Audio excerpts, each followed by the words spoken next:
आज आपण चपातीपासून पिझ्झा कसा बनवायचा ते पाहणार आहोत। साहित्य पाहूयात। इथे मी कांदा घेतलेला आहे, असा या पद्धतीने चौकोनी स्लाइसमध्ये मी बारीकच असा कट करून घेतलेला आहे। शिमला मिरची घेतलेली आहे कट करून, टॅमॅटो कट करून घेतलेला आहे चौकोनी, आणि आलं आणि लसूण अगदी 4 ते 5 लसूण पाकळ्या आणि थोडंसं आलं ठेचून घेतलेलं आहे। इथे मका मी थोडीशी अगदी 4 ते 5 मिनिटं वाफवून घेतलेली आहे। चिली फ्लेक्स घेतलेले आहे, ऑरिगॅनो घेतलेला आहे, चवीपुरतं मीठ लागेल आपल्याला। इथे बटर घेतलेला आहे, टोमॅटो केचप घेतलेला आहे, मियोनीज सॉस घेतलेला आहे, आणि इथे मॅगी मसाला घेतलेला आहे, किंवा मग तुम्ही मॅगीसोबत येतो तो मसाल्याचा सॅशे टाकला तरी देखील चालेल, किंवा पेरी पेरी मसाला वापरला तरी देखील चालेल। आता सर्वात अगोदर इकडे गॅसवरती मी छोटी कढई ठेवलेली आहे, त्यामध्ये तेल गरम करायला ठेवलेलं आहे। त्यामध्ये आपल्याला कांदा आहे बारीक कट करून घेतलेला, तो घालून घ्यायचा आहे। या सर्व भाज्या आपल्याला अगदी हलक्याशा परतून घ्यायच्या आहेत। सोबतच आपल्याला इथे आलं लसूण अगदी थोडंसं घेतलेलं आहे, चव छान यावी त्यासाठी मी घेतलेलं आहे। तुम्हाला घालायचं नसेल तर नाही घातलं तरी देखील चालेल, पण एकदा आलं आणि लसूण थोडंसं अगदी ठेचून टाका आणि चव बघा, खूपच छान अशी लागते। आता हे दोन्ही व्यवस्थित मिक्स झालेलं आहे।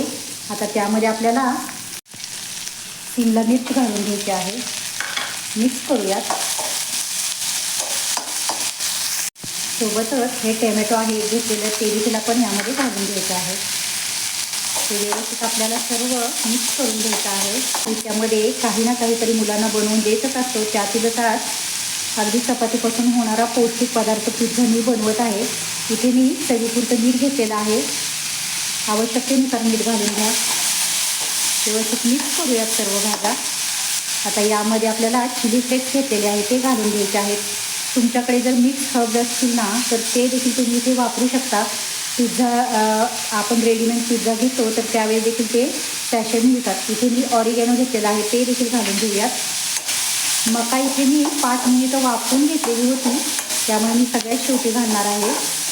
या भाज्या आपल्याला 1-2 ते 3 मिनिट फक्त हाय फ्लेमवरती अगदी परतून घ्यायचे आहेत। आता यामध्ये हे कॉर्न आहे, मका आहे वाफवलेली, अगदी 5 मिनिट मी वाफवून घेतली होती, त्यामुळे मी लास्टला घातलेली आहे। तुमच्याकडे जर नसेल तर नाही घातली तरी देखील चालेल, पण आता पावसाळ्याचा सीझन आहे तर मका अगदी सहजपणे बाजारात उपलब्ध होत असते। तुम्हाला इथे पनीर वापरायचं असेल तर तुम्ही इथे पनीरचा देखील वापर करू शकताय। आता आपण गॅस बंद करायचा आहे। इथे आपण एक चपाती घेतलेली आहे, त्यावरती आता आपल्याला टोमॅटो केचप टाकून घ्यायचा आहे, आवश्यकतेनुसार टाकून घ्या। मियोनीज घेतलेला आहे, 1 चमचाभर घेतलेला आहे। आता व्यवस्थित आपल्याला हे सर्व दोन्ही मिक्स करून असं सर्व चपातीवरती आपल्याला व्यवस्थित असं स्प्रेड करून घ्यायचं आहे। मी चपात्या जास्त भाजलेल्या नव्हत्या, कारण परत आपल्याला त्या तव्यावरती भाजून घ्यायच्या आहे, त्यामुळे मी अगदी हलक्याशा थोड्याशा भाजून घेतलेल्या होत्या, कारण आपल्याला सर्व साहित्य घालून पुन्हा एकदा या तव्यावरती पूर्ण अशा भाजून घ्यायच्या आहेत। आता यावरती आपल्याला ही आपली भाजी आहे, बनवलेले स्टफिंग आहे, ते आपण व्यवस्थित असं स्प्रेड करून घेऊया सर्वत्र। आता हे स्टफिंग आपल्याला पसरवून झालेलं आहे। आता आपण त्यावरती हे चीज क्यूब आहे ती घेतलेली, ती आपण किसून घ्यायची आहे। तुमच्याकडे स्लाईसवाली चीज असेल तर तुम्ही त्याचे तुकडे करून देखील सर्वत्र पसरवू शकता, किंवा तुमच्याकडे जर मॉझरेला चीज असेल तर तुम्ही त्याचा देखील इथे वापर करू शकता। आता यावरती आपल्याला चिली फ्लेक्स थोडेसे घालून घ्यायचे आहेत। सोबतच इथे ऑरिगॅनो घेतलेला आहे, ऑरिगॅनो थोडंसं आपण यावरती घालून घ्यायचं आहे।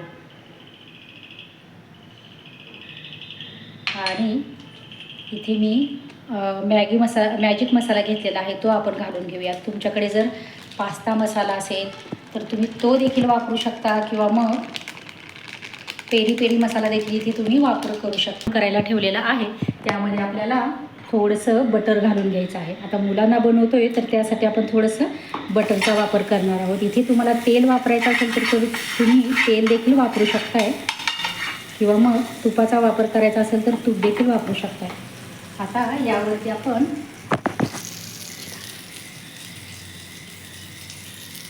हे या पद्धतीने ठेवून घ्यायचं आहे। गॅस एकदम बारीक केलेला आहे। आता यावरती आपल्याला एक झाकण ठेवायचं आहे। आता यावरती आपण एक असं झाकण ठेवायचं आहे, आणि एक 5 ते 7 मिनिट आपण मीडियम गॅसवर बारीक गॅसवरती आपण हा पिझ्झा बनवून घेऊयात. ते आपलं बनवून तयार झालेला आहे. आता आपण या पोळपाटवरती काढून घेऊयात.